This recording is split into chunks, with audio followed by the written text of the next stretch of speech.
الحمد لله رب العالمين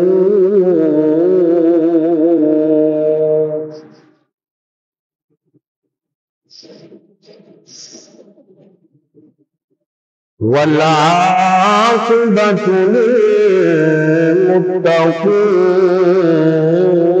للمتقين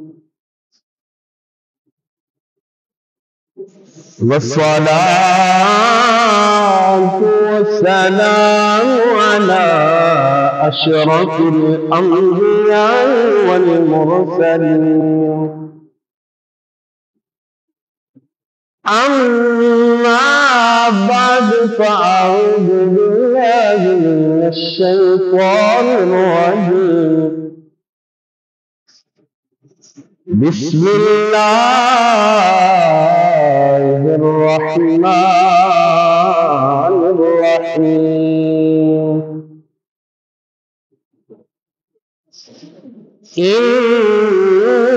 إنما المؤمنون إخوة فأصلحوا بين أخويكم واتقوا الله لعلكم ترحمون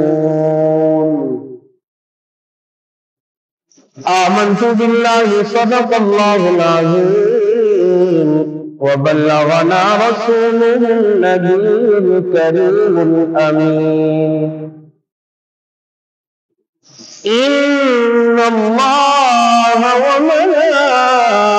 وملائكته يصلون على النبي يا أيها الذين آمنوا صلوا عليه وسلموا تسليما بابا بلند پڑھیے الصلاة والسلام عليك يا رسول الله الصلاة والسلام عليك يا حبيب الله الصلاة والسلام عليك يا نور الله وعلى آلك وأصحابك سيدي يا محمد رسول الله صلى الله تعالى عليه وسلم حضرت چلے معراج کو بلغ العلا بکمالہ اندھیرا تھا اجلا ہوا کشف الدجى بجمالہ خلق عظیم کا وہ پیسر بنا حسنت جمیع خصالہ اور خدا نے یہ کہا صلو علیہ وآلہ رہے گا یہی ان کا چرچا رہے گا پڑے خاک ہو جائے جل جانے والے تیرا کھائے تیرے غلاموں سے الجھے ہے منکر عجب کھانے غرانے والے ہے منکر عجب کھانے غرانے والے چمک تجھ سے پاتے ہیں سب پانے والے میرا دل بھی چمکا دے چمکانے والے نعمتیں بانٹ تجھے سن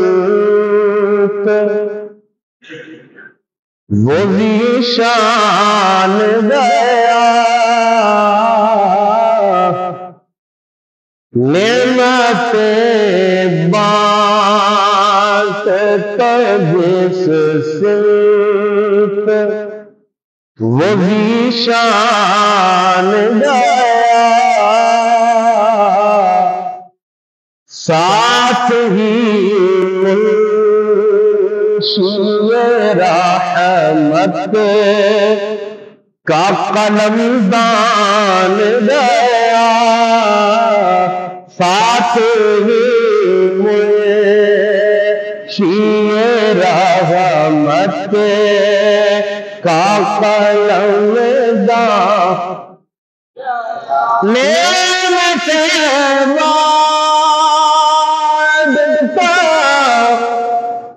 جس سے وہ ذیشان گیا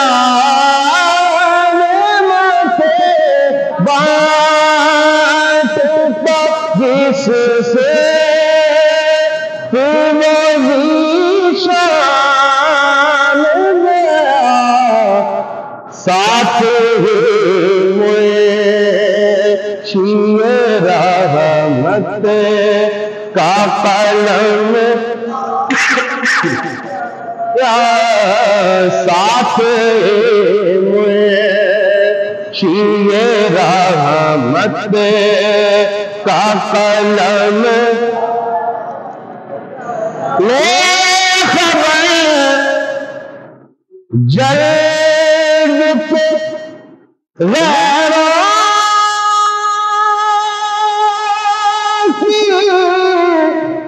طرف دھیان گیا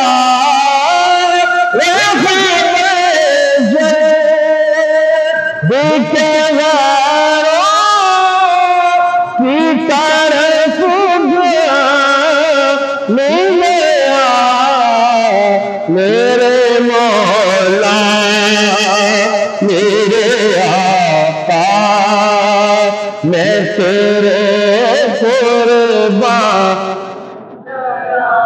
میرے بعد بلند ہے میرے مولا میرے آقا میں تیرے صحابہ تو تلواروں کے سائے میں بھی کہا کرتے تھے ہم تو مسجد میں بیٹھ کے گناہ کرے مل کر کہنا میرے مولا میرے آقا میں تیرے قربان آج لے ان کی پناہ آج مدد مانگ ان سے آج لے ان کی پناہ آج مدد مانگ ان سے پھر نہ مانے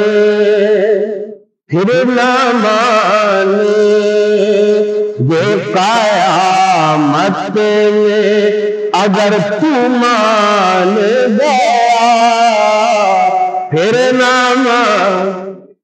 وہاں تو سارے مان کے کھڑے ہوں گے نا جی پھر نہ مانے یہ قیامت میں اگر قیامت کا ماننا پھر کوئی فائدہ نہیں ہے آج لے ان کی پناہ آج مدد ان سے پھر نہ مانے یہ قیامت میں اگر مانے نعمت بانٹتا جس سے وہ ساتھ ہی منشی رحمت کا قلم دان گیا اور انہیں جانا انہیں مانا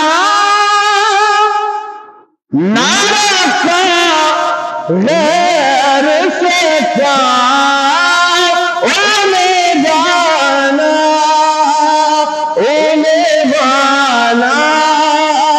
نہ رکھا اسے انہیں جانا انہیں مانا نہ رکھا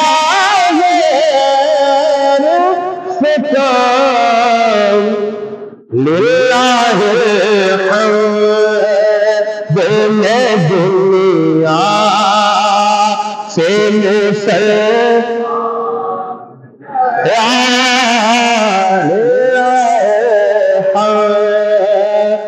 میں دنیا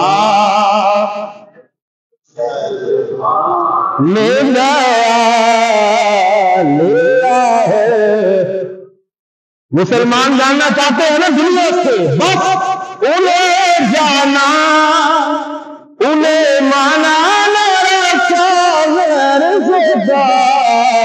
میرا ہے باغ بلند میرا ہے بے میں دنیا سے اور جان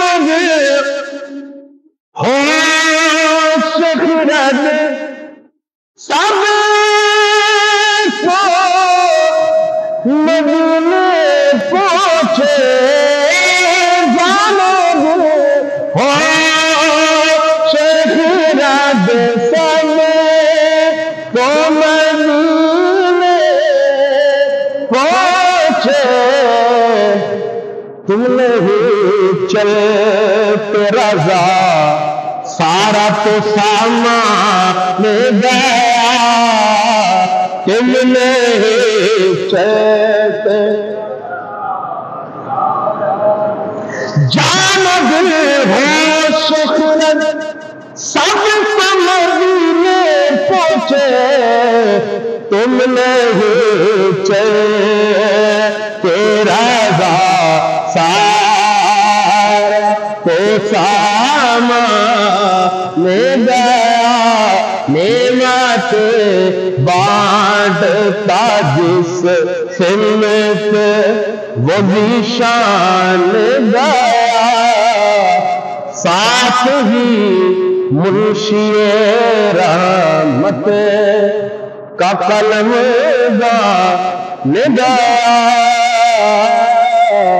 نعمت بانٹتا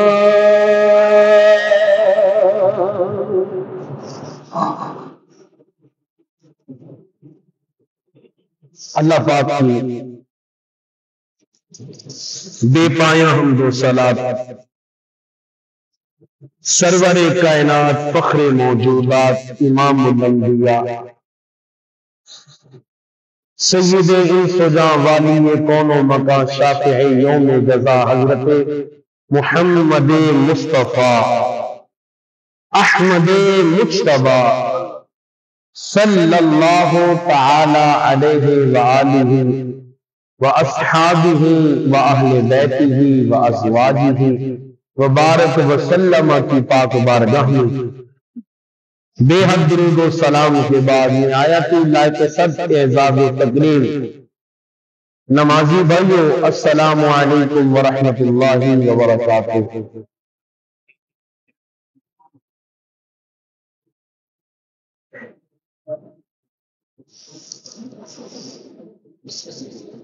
اللہ کریم جل مجدہ کا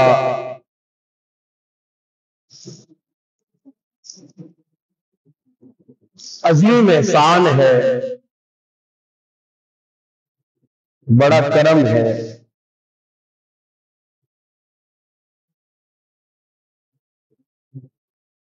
اس کی عنایتیں ہیں کہ اس نے ہم تمام کو سب سے پہلے اشرف المخلوقات بنایا، اس کے بعد اللہ تبارک و تعالی نے ہمیں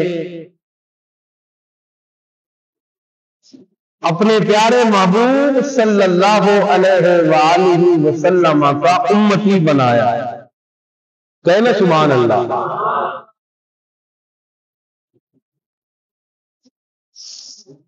ہم الحمدللہ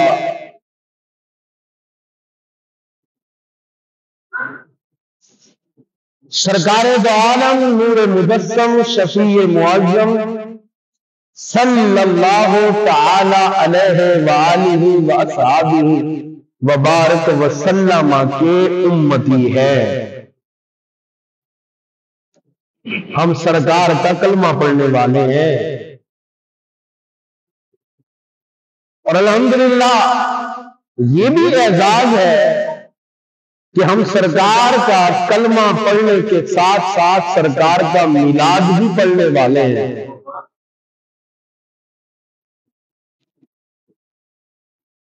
یہ بڑا فخر ہے کہ ہم سرکار کو ماننے والے ہیں صلی اللہ علیہ وسلم. ہم مومن ہیں. یاد رکھیں کہ جب بھی کوئی بندہ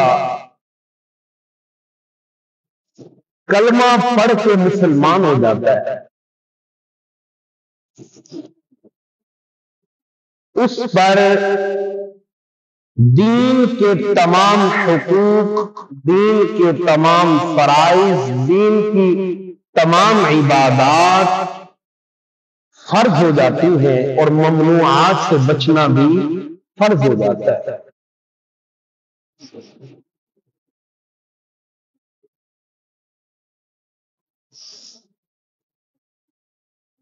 اب آپ کہیں گے بھی ہم تو دار اسلام پیدا ہوئے تو ہم دار اسلام میں داخل تھے، ہم تو کلمہ پڑھ کے آئے ہی نہیں، ہمیں تو کلمہ گٹی میں دیا گیا ہے، ہم مسلمانوں کے گھروں میں پیدا ہوئے ہیں الحمدللہ. لیکن یاد رکھیں ایک مسئلہ آپ کے گوش گزار پہلے بھی کسی موقع پر میں نے کیا تھا، آج بھی کر دیتا ہوں. چاہے آپ مسلمانوں کے گھر میں پیدا ہوئے ہیں، چاہے آپ کسی کے گھر میں پیدا ہوئے ہیں، اللہ وحدہ لا شریک کو ایک ماننا اور اللہ کے تمام انبیاء، تمام کتابیں اور اللہ کے آخری نبی صلی اللہ علیہ وآلہ وسلم پر ایمان لانا فرض ہے. ایمان لانا فرض ہے. اگر میں آپ سے کہوں کہ میاں آپ مسلمان ہیں، آپ کہیں گے جی ہاں مسلمان ہیں، کلمہ پڑھتے ہیں، اللہ وحدہ لا شریک کو ایک مانتے ہیں.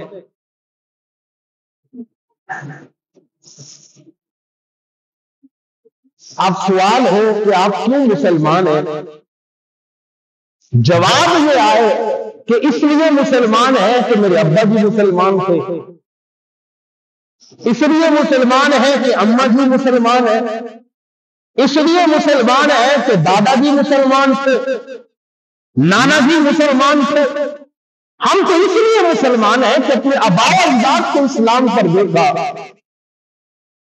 تو یاد رکھیں اگر ایمان اسی کا نام ہے، آپ کا ایمان جو یہ کہتا ہے کہ میں مسلمان ہوں اس حیثیت سے کہ میرے آباء و اجداد مسلمان ہیں، تو پھر آپ کا ایمان کمزور ہے. فقہاء نے تو اس پر سخت الفاظ میں ہیں. اگر آپ سے کوئی پوچھے آپ مسلمان ہیں، آپ کہیں جی ہاں میں مسلمان ہوں. کیوں مسلمان ہے؟ اس لیے مسلمان ہوں کہ میں اللہ کو ایک مانتا ہوں، میں اللہ کو، میں اس پوری کائنات کے نظام کو چلتا ہوا دیکھ رہا ہوں. مقررہ وقت پہ چاند آتا ہے، مقررہ وقت پہ جاتا ہے، سورج کا مقررہ وقت پہ آنا جانا، مقررہ اوقات میں موسم کے اعتبار سے آسمانوں سے پانی اور بارش کا برسنا، یہ دنیا میں زمین میں طرح طرح کی نعمتوں کا ہونا، روشنی کے لیے ستاروں کا آسمانوں پہ آنا، یہ کائنات کا نظام، وقت اور موسم کے حساب سے درختوں کا پھل دینا ہے جی، میں یہ سارا نظام جب دیکھتا ہوں تو اس نظام کو دیکھنے کے بعد میرا دل اور میری عقل یہ کہتی ہے کہ اس پوری کائنات کو چلانے والا کوئی ہے اور وہ اللہ ہے، وہ ایک ہے۔ میں اس پر بھی ایمان لاتا ہوں اور اس کے سارے رسولوں اور کتابوں پر بھی ایمان رکھتا ہوں۔ یہ عقیدہ فرض ہے، یہ ضروری ہے۔ اگر آپ کہتے ہیں میں مسلمان ہوں تو پھر اس طرح سے آپ مسلمان ہو، اس طرح سے نہیں کہ ابا جی مسلمان تھے تو میں بھی مسلمان ہوں۔ اب جب ہم ایمان لے آئے، ہم مسلمان ہو گئے، سرکار دو عالم صلی اللہ علیہ وسلم کے امتی ہو گئے، آپ کے دامن سے وابستہ ہو گئے، سرکار کا کلمہ پڑھ لیا، سرکار کی غلامی میں آ گئے، تو اب ہم پہ شریعت کے احکام لاگو ہوتے ہیں، یعنی اب ہم ایک دائرے کے اندر آ گئے۔ کس میں آ گئے؟ ذرا بولیے، کس میں؟ دائرے۔ اسلام کا ایک دائرہ ہے، اسلام کی ایک حد ہے، حدود ہیں، ہم ان حدود میں آ گئے۔ ہم پر ضروری ہے، فرض ہے، لازم ہے کہ ہم ان حدود کے اندر اندر رہیں گے۔ ہم حدود کو عبور نہیں کر سکتے، حدود کو پار نہیں کر سکتے۔ اللہ فرماتا ہے وَمَن يَتَعَدَّ حُدُودَ اللَّهِ فَقَدْ ظَلَمَ نَفْسَهُ، کہ جس نے اللہ کی حدود کو عبور کر لیا، تجاوز کر گئے، کراس کر گئے، حدود اللہ سے پار ہو گئے، فَقَدْ ظَلَمَ نَفْسَهُ، اس نے اپنے آپ پر ظلم کیا۔ اللہ دوسرے مقام پہ ارشاد فرماتے ہیں وَمَا كَانَ اللَّهُ لِيَظْلِمَهُمْ وَلَٰكِنْ كَانُوا أَنفُسَهُمْ يَظْلِمُونَ، اللہ کی شان نہیں ہے کہ اللہ ان کو ظلم و ستم کرے، مگر یہ لوگ خود اپنے آپ کو ظلم و ستم کر رہے ہیں۔ یہ ان کے لیے ہے کہ جو حدود اسلام سے تجاوز کرتے ہیں۔ اب حدود کیا ہے؟ کچھ حدودیں قرآن مجید میں بیان کی گئی اور ان کی تفصیل اور چند حدود احادیث مبارکہ میں بھی سرکار نے بیان فرمائی ہے صلی اللہ علیہ وسلم۔ آپ نے ماشاءاللہ سارا طبقہ میرے سامنے جو بیٹھے ابھی آپ اکثر افراد تعلیم سے وابستہ ہیں، تعلیم و تعلم سے پڑھے لکھے آپ لوگ ہیں۔ کسی نے اسکول کی تعلیم حاصل کی ہے، کسی نے دین کی کچھ تعلیم حاصل کی ہے، کسی نہ کسی طرح سے ہم تعلیم سے وابستہ ہیں۔ آپ نے چھوٹی کتابوں میں بھی یہ پڑھا ہوگا اور بڑی کتابوں میں بھی کہ اسلام کی بنیاد یا جنہیں ہم ارکان اسلام کہتے ہیں وہ کتنے ہیں؟ ماشاءاللہ ذرا بولیے، 5۔ اسلام کی بنیادیں، نمبر 1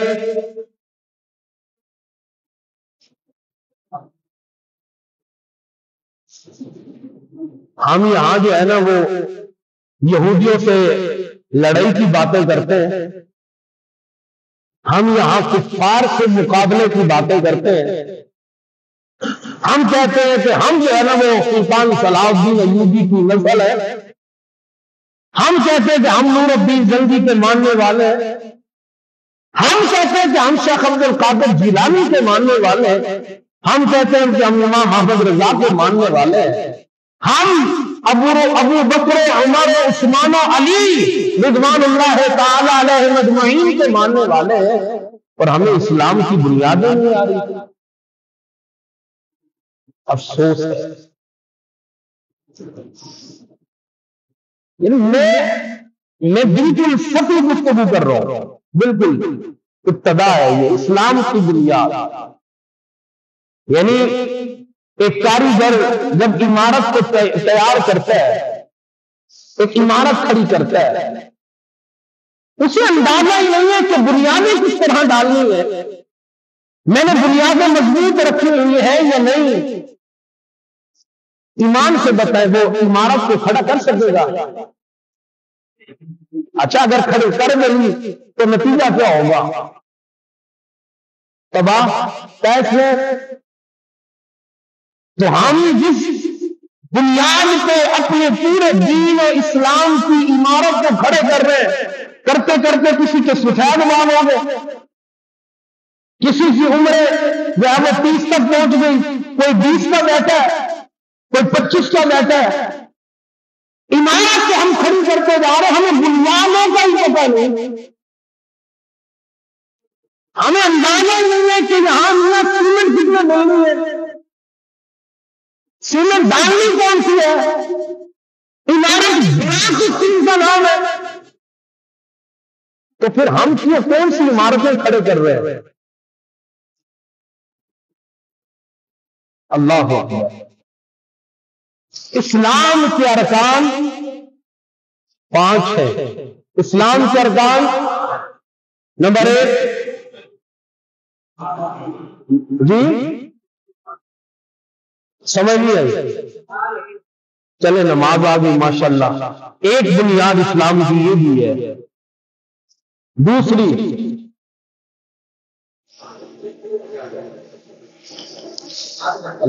اللہ آسانی فرمائے۔ بہرحال دیکھیں آپ میرے نمازی ہیں، مجھ پر ذمہ داری ہے کہ آپ کو دین کی طرف لانا ہے۔ میرے بھائی دین سیکھیں۔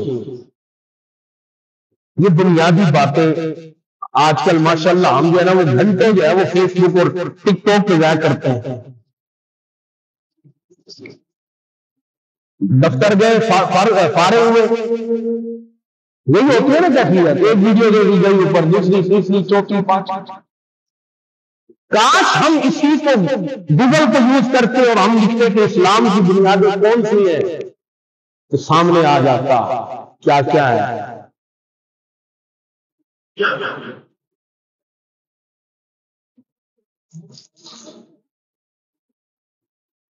ایمان اسلام کی بنیادیں کتنی ہے؟ نمبر 1 ایمان۔ عید تو آتی ہے نا جی، جب نماز فرض ہو گئی تو پھر عید آ گئی۔ عید تو فرض ہی نہیں ہے، عید تو واجب ہے۔ نماز، زکات، روزہ اور ماشاءاللہ آتی ہیں، آپ کو گھبرائے نہیں، اور الگ بات ہے بندہ بھول جاتے، خیر انسان ہوا۔ بہرحال یہ اسلام کی بنیادیں ہیں، یہ ہمیں آنی چاہیے، اسی پہ عمل زندگی بسر کرنی ہے۔ یعنی ایمان لانا ہر مسلمان پر، ہر شخص پہ فرض ہے، اور یہ بنیاد ہے اسلام کی پہلی بنیاد۔ اللہ پر ایمان رکھنا، نبیوں پر ایمان رکھنا، کتابوں پر ایمان رکھنا، ٹھیک ہے، اللہ وحدہ لا شریک کو ایک ماننا، یہ اسلام کی پہلی بنیاد ہے۔ اور دوسری نماز، دوسری اسلام کی دوسری بنیاد نماز ہم پہ فرض ہے۔ کتنے وقتوں کی؟ ماشاءاللہ کتنے وقتوں کی؟ وہ تو سوال ہی نہیں ہے کہ فجر کی کتنی رکعتیں، ظہر کی کتنی رکعتیں، عصر کی کتنی رکعتیں، مغرب کی کتنی رکعتیں، عشاء کی کتنی رکعتیں، وہ تو سوال ہی نہیں ہے۔ نماز ہم سے، نمازیں کتنی فرض ہے ہم سے؟ 5 ہے۔ کتنی؟ 5 نمازوں کو پڑھنا ہر شخص پر یعنی ہر مسلمان پر جو کلمہ پڑھ چکا ہو کیا ہے فرض ہے۔ اسی طرح روزہ یعنی کون سے روزے؟ ماشاءاللہ رمضان کے روزے، محرم کے روزے نہیں، کون سے روزے؟ رمضان کے روزے فرض ہے، باقی تمام کے تمام نوافل ہیں۔ اسی طرح زکوٰۃ سال میں ایک مرتبہ دینا صاحب نصاب پر، صاحب حیثیت پر فرض ہے۔ اور پانچواں رکن اسلام کا وہ کیا ہے؟ حج ہے۔ مسلمان پر، صاحب استطاعت پر جو توفیق رکھتا ہو، پاس کیسے ہو، حج کرنا یہ اسلام کے 5 ارکان ہیں جو ابتدا ہے۔ اس کے بعد ان تمام کی بھی تفاصیل ہیں۔ اچھا یہ تو ہے احکامات، کیا ہے؟ احکامات، نماز پڑھو، حج ادا کرو، زکات دو، ایمان لاؤ، روزے رکھو، یہ ہے احکامات، کرنے کا حکم، یہ کرو، یہ سب کرنے کیا ہے؟ ذرا توجہ کیجیے، یہ سب کرنے یہ ہے کرو۔ اور کچھ احکامات ہیں جن کے نہ کرنے کا حکم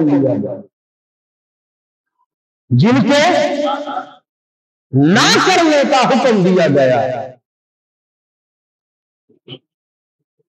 اور ان میں سب سے بڑا گناہ جسے ہم کہتے ہیں نا گناہ، یعنی گناہ وہ کام جن کو کرنے کا حکم دیا گیا بندہ نہ کرے تو گناہ ہے، جن کو نہ کرنے کا حکم دیا گیا کر لے تب بھی پھر گناہ کی دو قسمیں، گناہ کبیرہ اور وہ گناہ جن کو سختی سے منع کیا گیا اور بتا دیا گیا کہ یہ گناہ بڑا ہے، جن کا قرآن و حدیث میں تذکرہ آیا وہ گناہ کبیرہ ہے، اور پھر کچھ گناہ صغیر ہے۔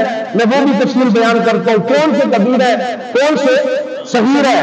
بہرحال جن کاموں سے منع کیا گیا کہ یہ نہ کرے، اور اگر وہ بھی کر لیے تو بھی گناہ ہے۔ جیسے کائنات کا سب سے بڑا گناہ شرک ہے، سب سے بڑا گناہ اللہ تبارک و تعالیٰ کی ذات کے ساتھ کسی کو شریک ٹھہرانا، یہ بہت بڑا گناہ ہے۔ حضرت لقمان، حکیم لقمان، یہ وہ حکیم نہیں ہے کہ جن کو یہ جو مسلم حکیم ہے، دوائیوں والے حکیم، اپنی دکانوں پہ لکھا ہوا حکیم لقمان دوا خانہ، ان کو یہ پتہ نہیں ہے وہ لقمان کون سے حکیم تھے۔ وہ حکمت کی باتیں کرتے تھے، حکمت و بنائی کی باتیں، وہ والے حکیم تھے جو روح کا علاج کرتے تھے، اپنے بیٹے کو نصیحت کرتے ہیں، یا بنیا لا تشرک باللہ، اے میرے بیٹے اللہ کے ساتھ کسی کو شریک نہ ٹھہرانا، ان الشرک لظلم عظیم، بے شک شرک جو ہے وہ بہت بڑا ظلم ہے، بہت بڑا یاد رکھنا، گناہ کوئی نہیں ہو، چاہے وہ نماز چھوڑنا، چاہے وہ روزہ چھوڑنا، چاہے وہ زکات نہ دینا، چاہے وہ زنا کرنا، چاہے وہ چوری کرنا، چاہے وہ قتل کرنا، چاہے کسی کو زیادتی ظلم و ستم کرنا ہے، یہ تمام کے تمام، اس کو اگر شریعت کی دوسری زبان سے دیکھا جائے تو اسے ظلم بھی کہا جاتا ہے۔ جیسے حضرت لقمان نے کہا یا بنی لا تشرک باللہ، شرک نہ کرنا، اس لیے کہ ان شرک، بے شک شرک ہمارے نزدیک کیا ہے؟ گناہ ہے۔ ہمارے نزدیک شرک کیا ہے؟ گناہ ہے۔ لیکن حضرت لقمان نے اپنے بیٹے سے کہا، اور اس فرمان کو رب نے قرآن کا فرمان بنایا، ان الشرک لظلم عظیم، کہ میرے بیٹے شرک بہت بڑا ظلم ہے، شرک بہت بڑا۔ تو کائنات کا سب سے بڑا ظلم اور گناہ یہ کیا ہے؟ کیا ہے؟ اس کے بعد اچھا یاد رکھنا، کبھی بھی اللہ کی ذات کے ساتھ کسی کو شریک نہ ٹھہرائے۔ یہ ہر گناہ کی معافی ہے، ہر گناہ کی معافی ہے، لیکن شرک کی معافی، شرک ایسا گناہ ہے کہ معافی، شرک بہت بڑا ظلم ہے۔ اس کے بعد اس کائنات کا سب سے بڑا ظلم اور سب سے بڑا گناہ شرک کے بعد وہ ہے کسی بھی نفس کو قتل کرنا، کسی بھی نفس کو، کسی بھی جان کو، چاہے وہ قتل کسی کافر کا ہو۔ میں اس کافر کی بات کر رہا ہوں جو کافر ٹیکس دیتا ہے اور اسلامی ملک میں رہتا ہے، حربی کافر کی بات نہیں کر رہا۔ حربی کافر وہ کہ جن کے ساتھ جنگ فرض ہو جاتی ہے، یہ الگ ٹیررسٹ ہے، مضمون ہے۔ حربی کافر کی بات نہیں کر رہا، وہ کافر جو جزیہ اور ٹیکس دے کر رہتے ہیں مسلمانوں کو، تو ان کو قتل کرنا یہ بہت بڑا، آپ بول نہیں رہے، بہت بڑا ظلم بولے، گناہ بولے، کچھ تو بولے، بہت بڑا، بہت بڑا، بہت بڑا۔ کس کو؟ کسی غیر مسلم کو، کسی کافر کو قتل کرنا ظلم، گناہ ہے۔ کسی جانور کو قتل کرنا،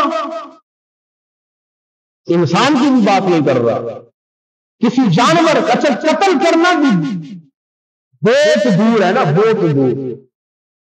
سرکار دو عالم نور مبسم شفیع معظم صلی اللہ علیہ وآلہ وسلم اپنے اصحاب کے ساتھ ایک سفر میں تھے، ایک پرندہ سرکار دو عالم صلی اللہ علیہ وسلم کی بارگاہ میں آ کر چاں چاں کرنے لگا، اپنی بولی بولنے لگا۔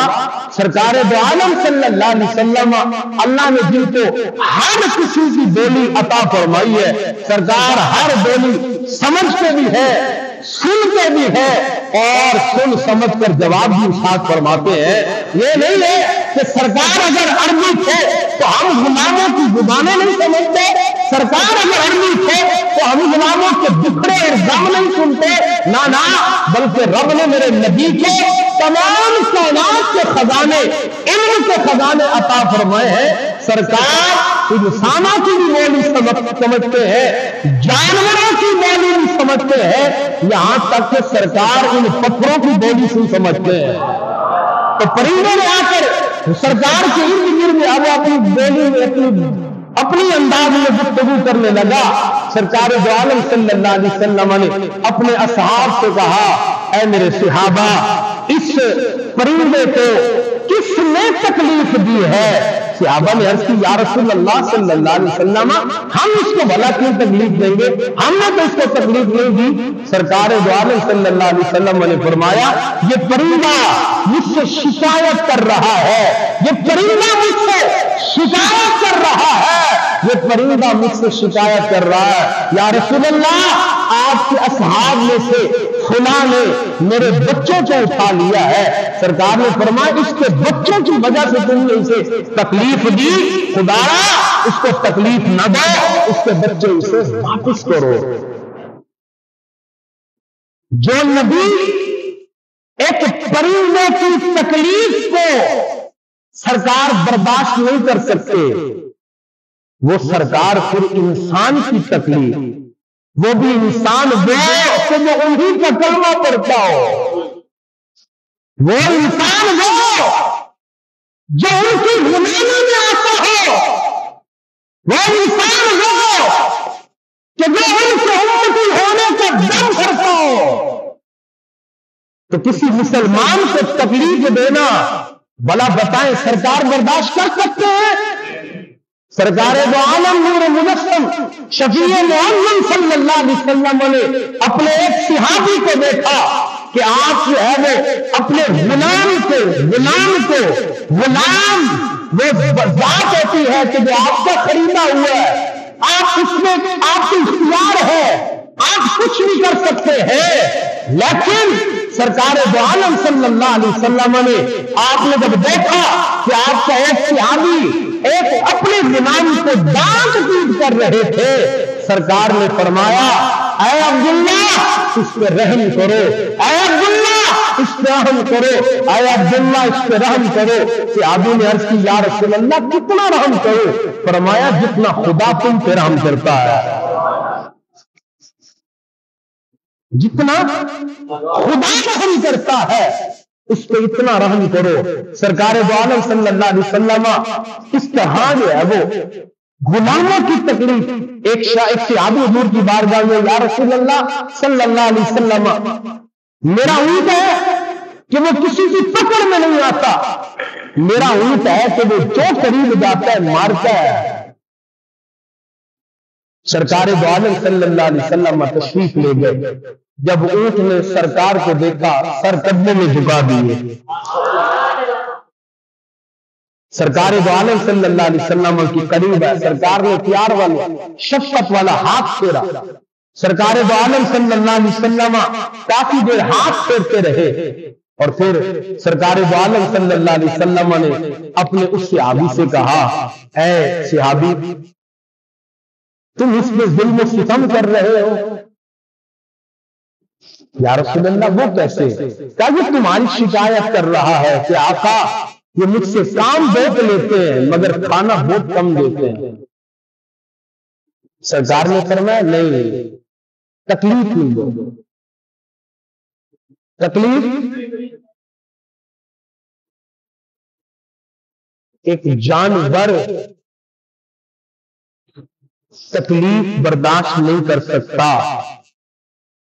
اور اس کی تکلیف کو سرکار محسوس فرماتے ہیں، تو یہ تو انسان ہے بھائی، یہ تو مسلمان ہے، یہ تو کلمہ نبی کا پڑھتے ہیں، یہ تو امتی اسی نبی کے ہیں۔ اگر کوئی ان پہ ظلم کرے ستم کرے، کوئی کسی کو اس پہ قتل کر دے، سرکار دو عالم صلی اللہ علیہ وسلم سب بولیے صلی اللہ علیہ وسلم آقا علیہ الصلوۃ والسلام کے بعد حضرت اسامہ بن زید حاضر خدمت ہوئے، سرکار کو پتہ چلا کہ یہ کسی جنگ میں گئے تھے اور ایک شخص کو حضرت اسامہ بن زید نے قتل کیا، حضرت اسامہ بن زید نے قتل کیا۔ صحابہ نے عرض کی یا رسول اللہ صلی اللہ علیہ وسلم جب اسامہ اس شخص کو قتل کر رہے تھے تب وہ کلمہ پڑھ رہا تھا، لیکن پھر بھی انہوں نے تلوار چلائی۔ سرکار عالم صلی اللہ علیہ وسلم تھا کون؟ کافر۔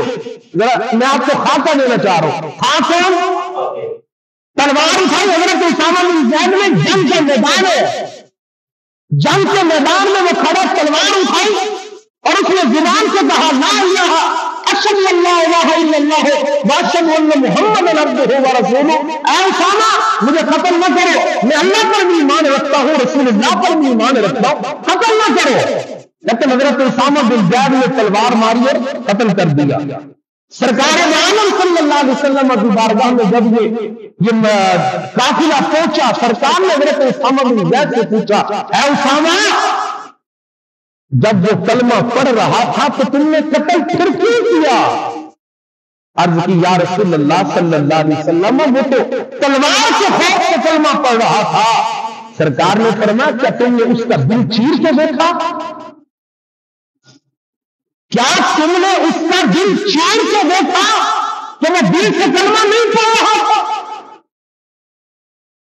اور اے اسامہ وہ وقت کیسا ہوگا جب محشر کا روز ہوگا، خدا کی عدالت لگی ہوگی، رب کریم لوگوں میں انصاف فرما رہا ہوگا، اور یہ شخص اللہ کی بارگاہ میں جائے گا اور سوال کرے گا، اللہ پوچھو ان سے مجھے کیوں قتل کیا، کس گناہ کی وجہ سے قتل کیا، میں تو کلمہ پڑھ رہا تھا پھر بھی قتل کیا۔ اے اسامہ وہ وقت کیسا ہوگا؟ سرکار نے 3 مرتبہ یہ ارشاد فرمایا، 3 مرتبہ۔ حضرت اسامہ بن زید نے عرض کی، یا رسول اللہ میرے لیے استغفار فرمایا، مجھے علم نہیں تھا، مجھ سے خطا ہوئی، آقا میرے لیے استغفار فرمایا۔ سرکار کا صحابی حالانکہ صرف اجتہادی خطا ہے، اجتہادی خطا ان کا، وہ اپنی جگہ ٹھیک تھے حضرت اسامہ کہ تلوار اٹھائی کلمہ پڑا، لیکن سرکار نے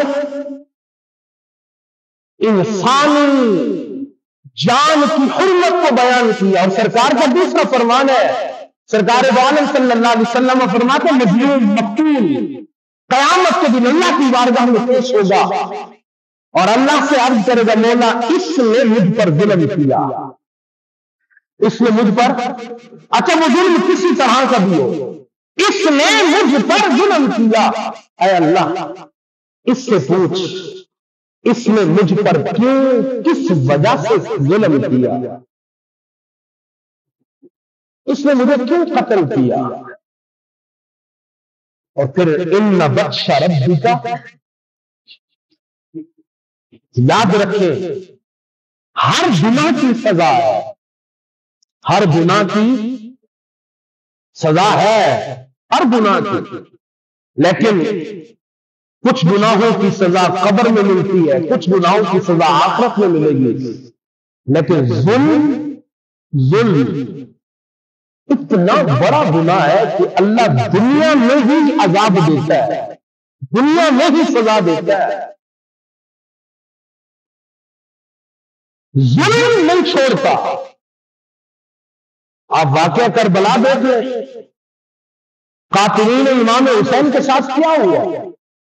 ایک وقت تھا یہ صرف 7 سال کا عرصہ، بس 7 سال کا عرصہ، ایک وقت تھا ابن زیاد کے دربار میں سر امام حسین رکھا تھا، اور پھر وہی کچھ عرصے کے بعد وقت آیا کہ مختار سکھی کے دربار میں ابن زیاد کا سر رکھا تھا۔ ظلم کی سزا رب دنیا میں ہی لیتا ہے، یہ نہیں ہے۔ اور یاد رکھو سرکار دو عالم صلی اللہ علیہ وسلم نے فرمایا، لوگوں مظلوم کی آہ سے بچو، مظلوم کی آہ، ظالم صرف قاتل نہیں ہوتا، میں نے کہا نا ہر گناہ ظلم ہے، آپ نے کسی کے ساتھ زیادتی کی ظلم ہے، آپ نے کسی کے پیسے کھا لیے ظلم ہے، آپ نے کسی کے جائیداد کھا لی ظلم ہے، آپ نے بلا وجہ کسی کو گالی دی ظلم ہے، بلا وجہ تھپڑ مارا ظلم ہے، بلا وجہ ذلیل کیا ظلم ہے، بلا وجہ رسوا کیا ظلم ہے۔ سرکار نے فرمایا لوگوں مظلوم کیا آپ سے بچو، اس لیے کہ جب دل مظلوم کے دل سے آہ نکلتی ہے وہ عرش الہی کو بھی ہلا دیتی ہے، عرش الہی تک پہنچتی ہے مظلوم کی آہ، اور رب جلدی گرفت کرتا ہے، پکڑتا ہے ظالم کو۔ اس دنیا میں دیکھ چکا ہے زمانہ ایک عرصے سے، جب سے دنیا بنی ہے ظلم کرنے والا کبھی بچا، اللہ ہمیں ہر گناہ سے بچائے، اللہ ہمیں شرک سے بھی بچائے، اللہ ہمیں قتل سے بھی بچائے۔ اور یاد رکھنا یا قتل کتنا بڑا گناہ ہے، اللہ اکبر اللہ اکبر۔ سرکار دو عالم صلی اللہ علیہ وسلم کے غلاموں، قرآن میں میرے رب نے کہا کہ کسی نے ایک نفس کو، ایک جان کو قتل کیا، وہ ایسا ہے کہ جیسے اس نے پوری انسانیت کا قتل کیا، پوری۔